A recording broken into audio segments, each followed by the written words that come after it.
Hey everybody, welcome back to another edition of Flatbroke Outdoors. The reason why I'm out here tonight, well, there's a couple of reasons.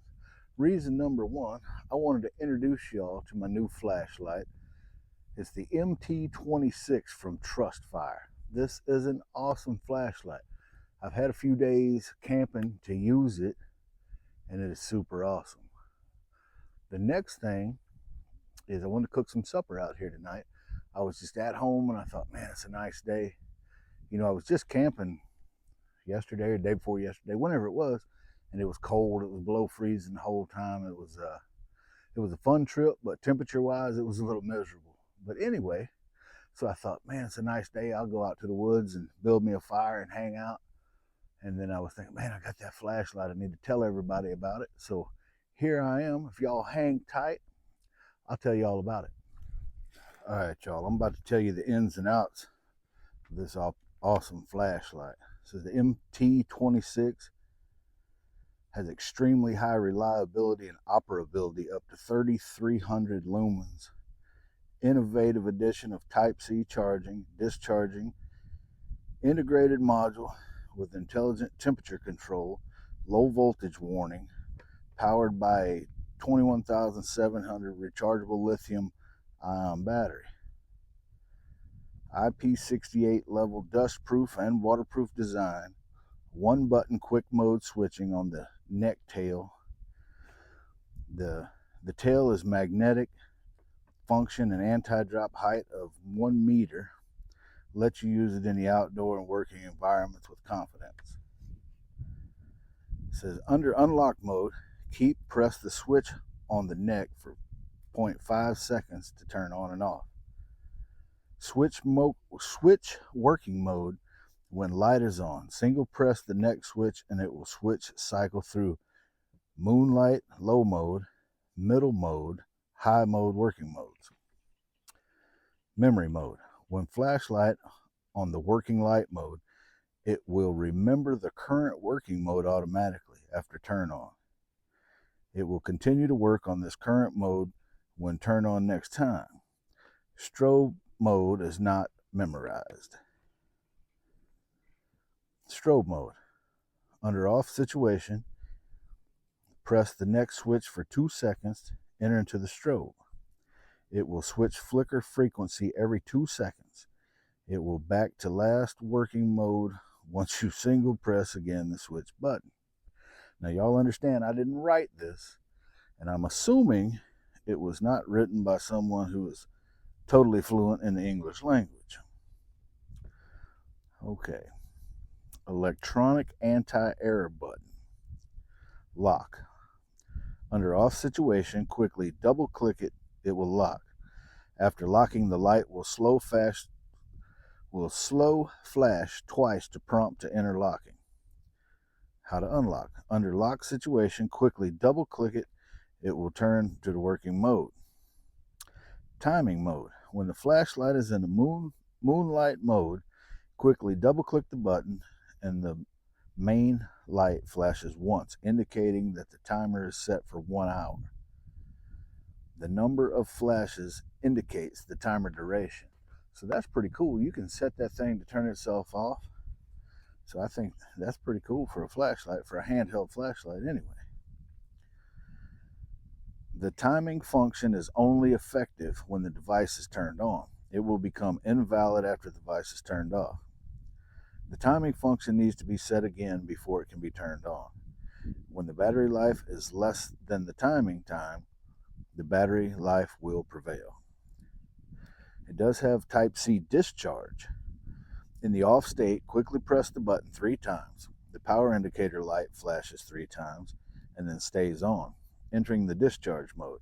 At this time, insert the Type-C discharge cable, and the flashlight can reverse charge the mobile device for emergency, which that allows you to charge your, say, cell phone or something like that in an emergency situation. The battery's not big enough to be charging your phone up multiple times and then expect that flashlight to work. That's not how it's going to work. But anyway, that's the basics of the whole thing. And it's really pretty cool. It's a pretty cool light. Like I said, I've had an opportunity to use it for several days while I was on this last camping trip. And one night it was basically fully charged. I got up into my rooftop tent and I set it to moonlight mode, which is kind of like a candle mode. It's not a lot of light, but in a small space like a rooftop tent, there's plenty of light to see what you're doing. So it was about 9 o'clock at night when I turned it on, and I got up about 3:30 the next morning, and it was still just as bright as it ever was. So y'all give me a second, I'll spin you around, and I'll show you the battery and explain something about the casing on it. Okay, everybody, you heard me read that it was dust proof and waterproof. Very solid aircraft grade aluminum flashlight. It's a little bit, I can't say heavy because it's so small. It's a flashlight, it's not heavy. There's the charging port. It's got Type-C charging and discharge with the little rubber stopper that goes in there and keeps the dust and the water out. Now, crank this bad boy open. It is sealed. It has an O-ring in here. And in the package, it comes with a spare O-ring in case you damage this one in some way. The battery is a 15 amp, 3.7 volt, 50,000. Now I take that back. It's 5,000 milliamp hours, 18.5 watt hours. So this, it'll last a long time. That's a pretty big battery for a flashlight. Everything about it is good and solid. It's a very well made flashlight.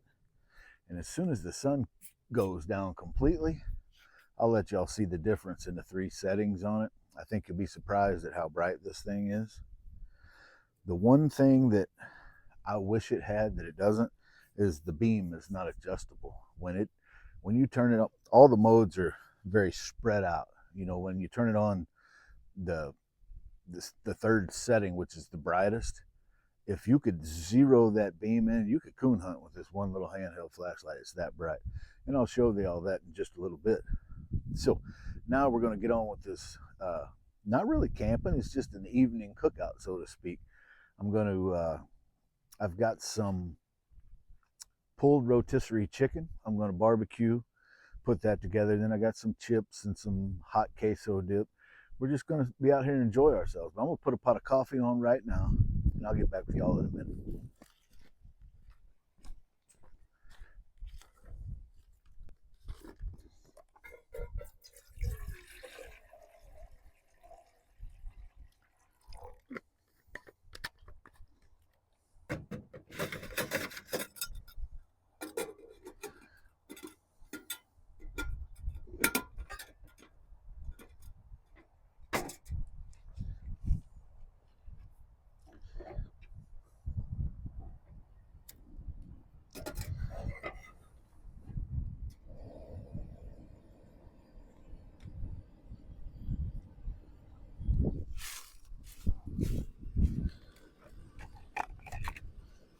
Y'all, after that sun dipped behind the mountain, it got cool out here. So I had to get my jacket out. It's been super nice all day, but that's all out the window now. But my coffee water took its sweet time getting ready, but now it is ready. The water is hot.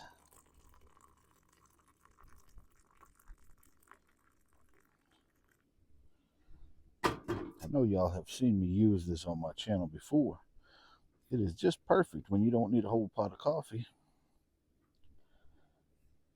So we just give her a little squeeze and just ease that water down through that K-cup.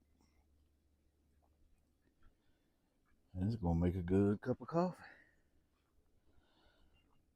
I got my barbecue rolling over here in this skillet, and I got to looking in the truck, and I have walked out of my house and I did not bring a piece of bread, a cracker, a wafer, nothing that resembles something to make a sandwich out of. But I do have some cheese and some lettuce in my little tiny cooler over there, and some chips and queso. So we're gonna make the best of what we got, boys and girls. And what I added to that rotisserie chicken is some Sweet Baby Ray's hot and spicy, and then some jalapeno mustard. Gives it a little extra kick. It's really good. I don't know if y'all have ever tried it or not. It is the, what we got here? Sandwich Pal. Wober's jalapeno mustard. Y'all get a look at that. It's good stuff if you like mustard. It's not super hot, but it's got a lot of flavor. The smoke from that fire is getting right in my eye. Just in case y'all wonder why I was squinting like Mr. Magoo.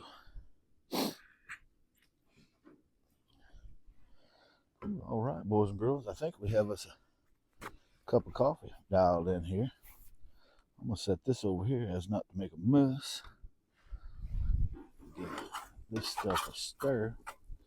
It'll be ready to go here in just a few minutes, and I'll let y'all see what we're working with.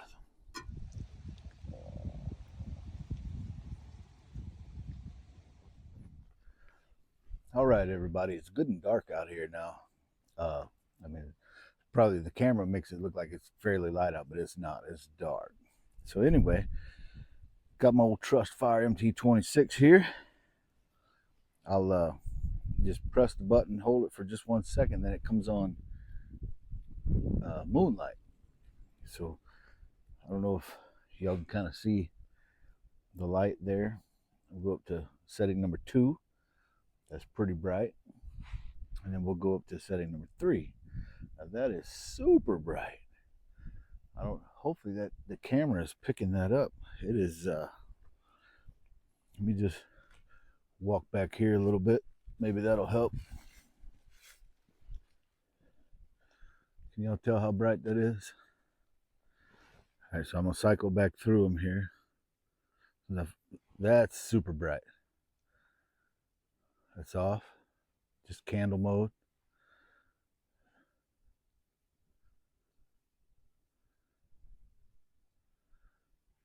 This is a super bright light, y'all. It's very cool, very well made light. I am probably going to enjoy this light for years to come. At the end of this video, down in the description, I'll put the link to their website where you can find this light and many more similar to it, made by the same company. There'll be a discount code, so if you decide this is something you might need, give it a gander, take a look, use that discount code. Thanks for watching. Hey everybody, welcome back. I hope y'all give that flashlight some consideration. You know, I don't bring products to my channel that I don't think are, you know, worthy of me using. So, you know, if I didn't think it was a good product, I wouldn't even show it. But I think it's a really good flashlight. So, you know, go to their website, go to the link I put down in the description and check them out.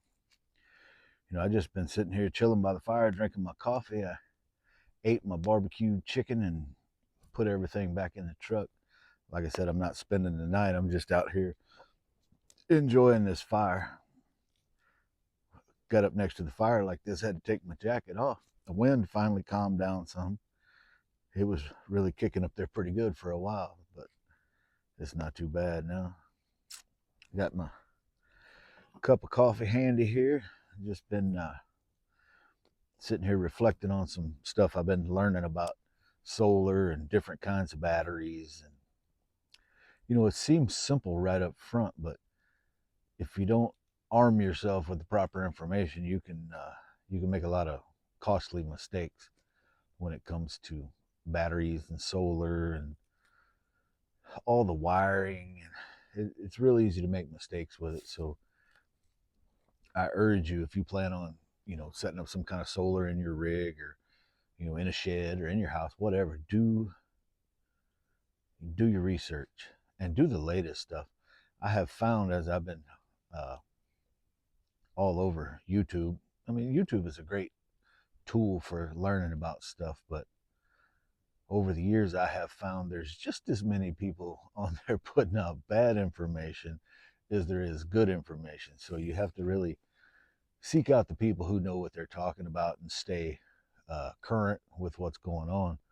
And one of the people I found, he's probably, in my unprofessional opinion, he's probably the best at batteries and solar and wiring and all that stuff. And his name's Will Prouse.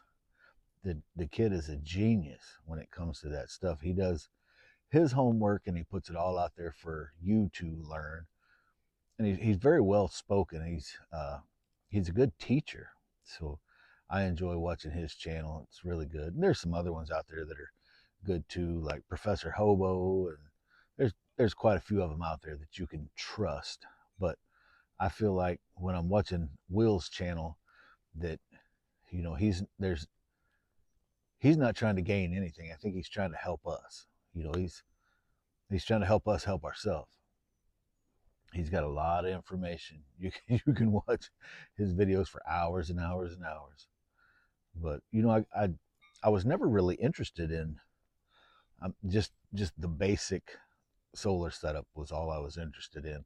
Needed a couple of panels and a power station, but never dreamed about getting batteries and all that stuff. But the more I think about it and the more I learn about it, I think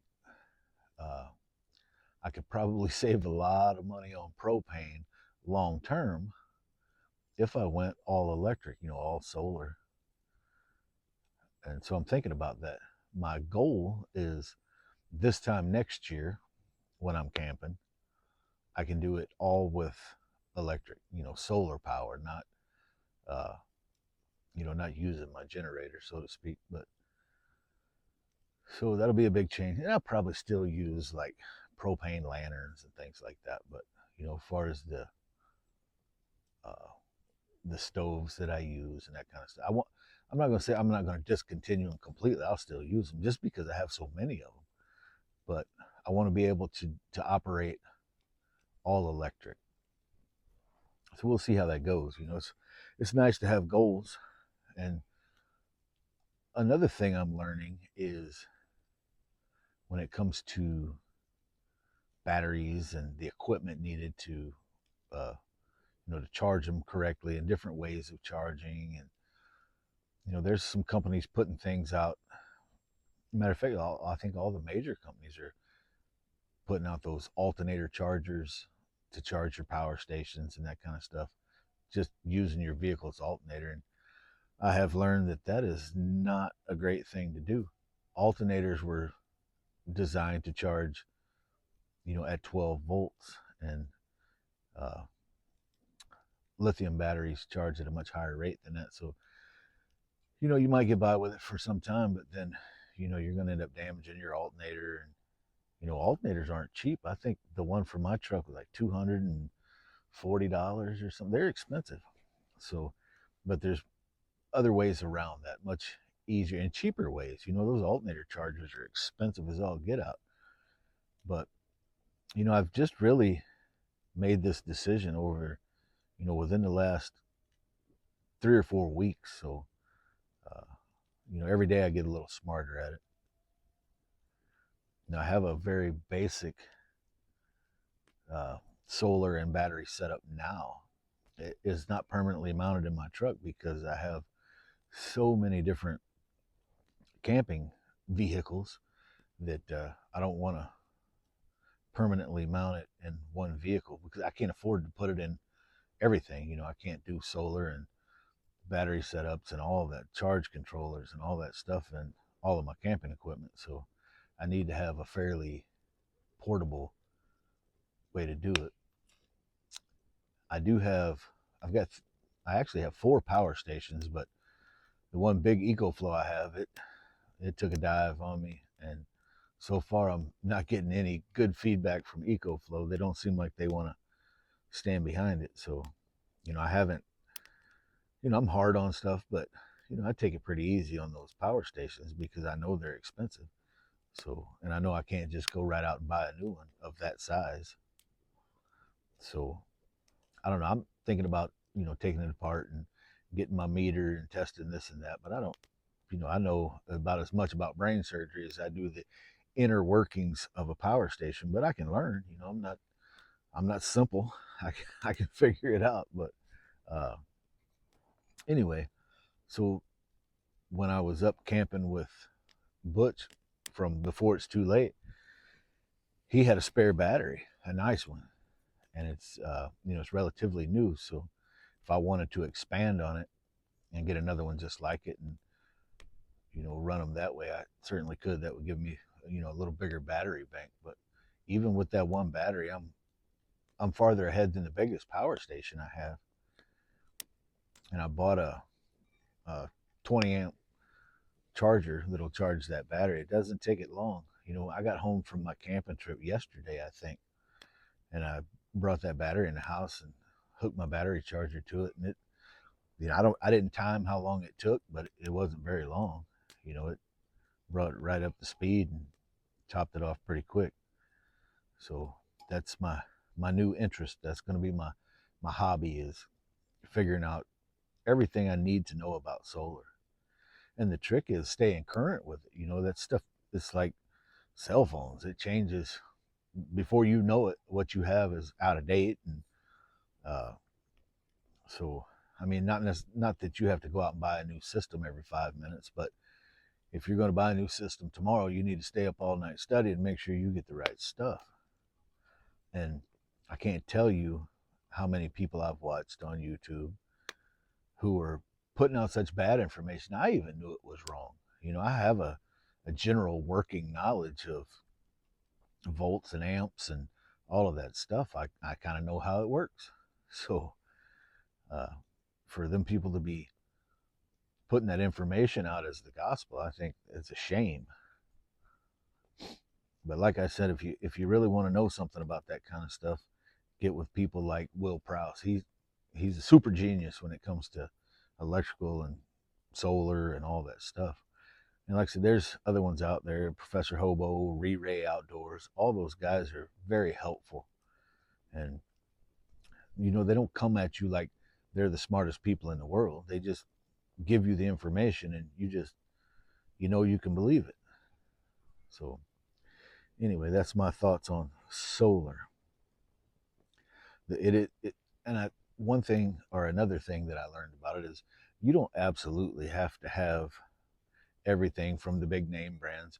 A lot of people that are pushing all that stuff, they're YouTubers that have been sent that stuff for free.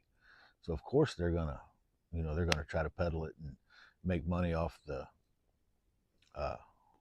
back end of it.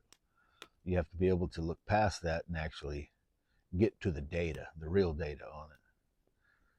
So, do your homework. That's all you can do.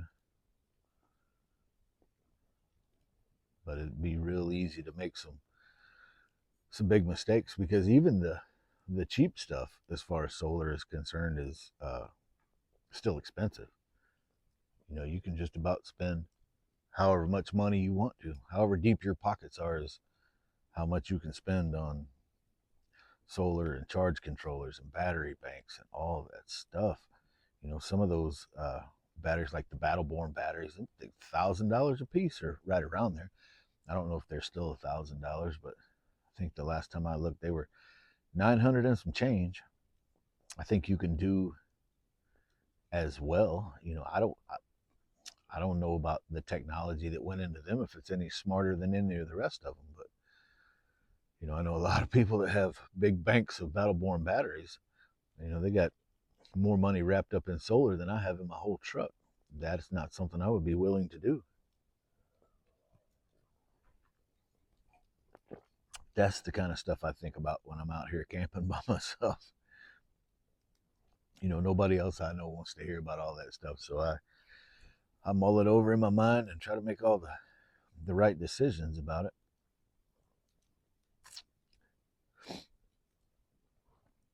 It is a nice night. I wish I would have come prepared to stay, but I got some things I need to do tomorrow. And these last minute trips like this, I know if I leave the house and not put anything else in my truck, I'm not going to starve to death. I always keep food in my little chuck box in there, enough to get by, and always have plenty of water and that kind of stuff. But, when you set out to make a certain meal and you leave half of it at home, that's a drag. And if y'all been watching my channel for long, you've seen me leave my coffee at home, just a number of things that I really needed. And my jug of water that I use for washing my dishes and stuff. So it's easy to do that. But I don't plan for 2 weeks to go camping. I usually, like today, I would think about camping tomorrow.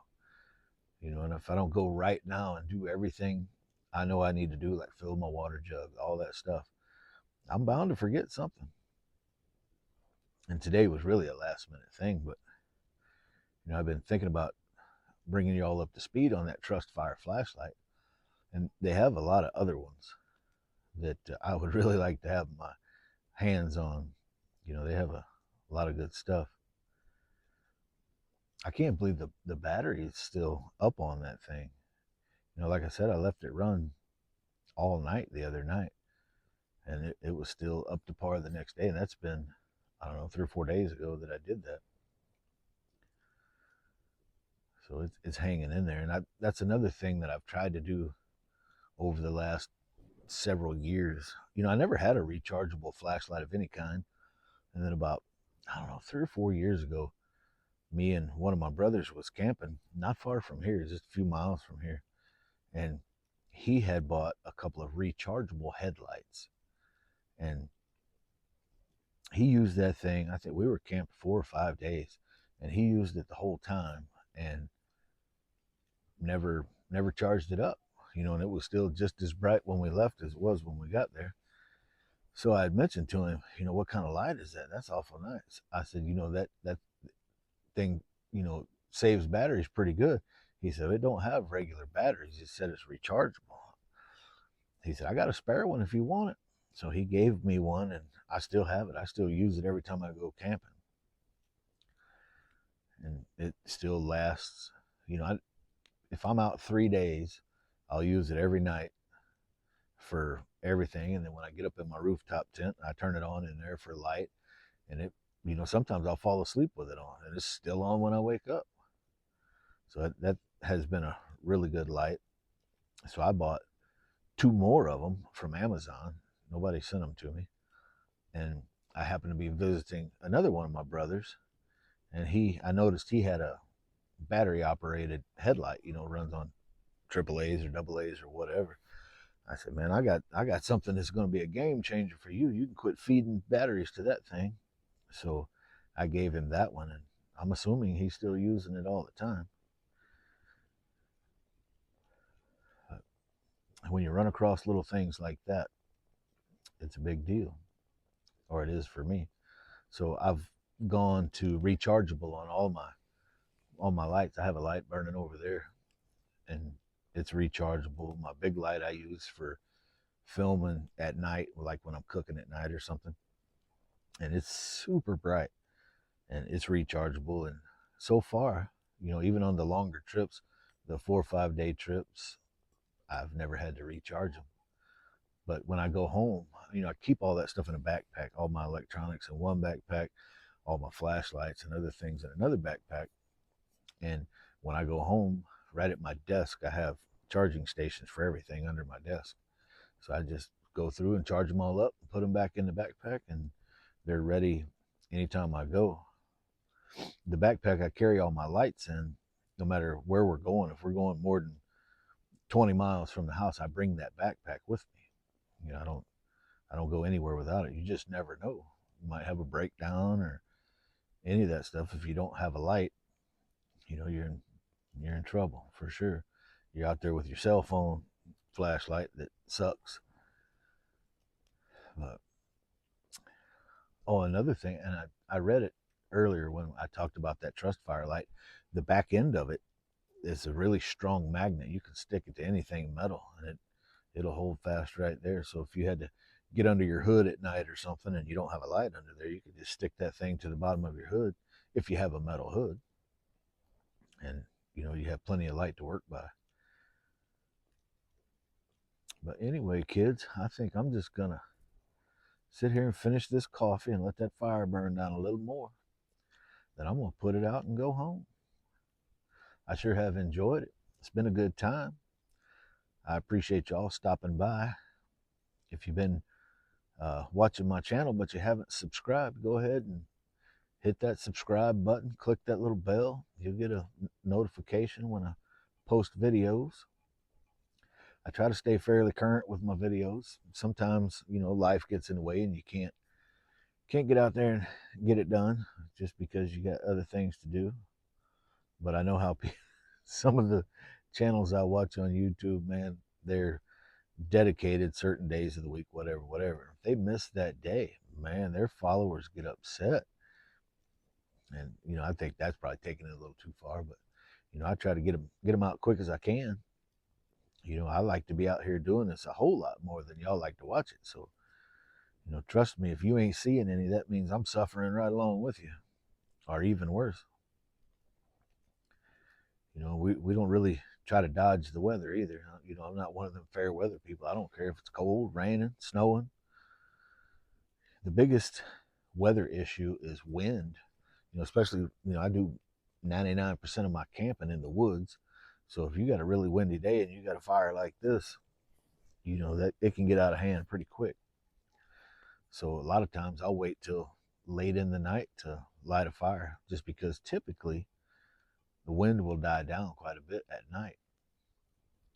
Now this afternoon when I got here and started setting up or whatever, you know, the wind picked up. It got all the way up to like 63 degrees here today. It was super nice and sunny. But as quick as that sun dipped behind that mountain, the wind picked up and it got cold. So I had to put my jacket on. And then when I was finally got done dealing with all that stuff, I was able to get over here by the fire, and it was nice and hot, and I had to take my jacket back off. So for, you know, for the front part of December, I'm not mad about it. You know, there's a whole lot of people in a deep freeze and knee-deep snow right now.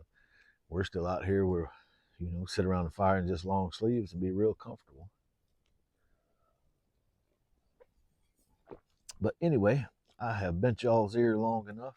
Like I said, I'm going to drink this coffee, put this fire out, and I'm going to the house.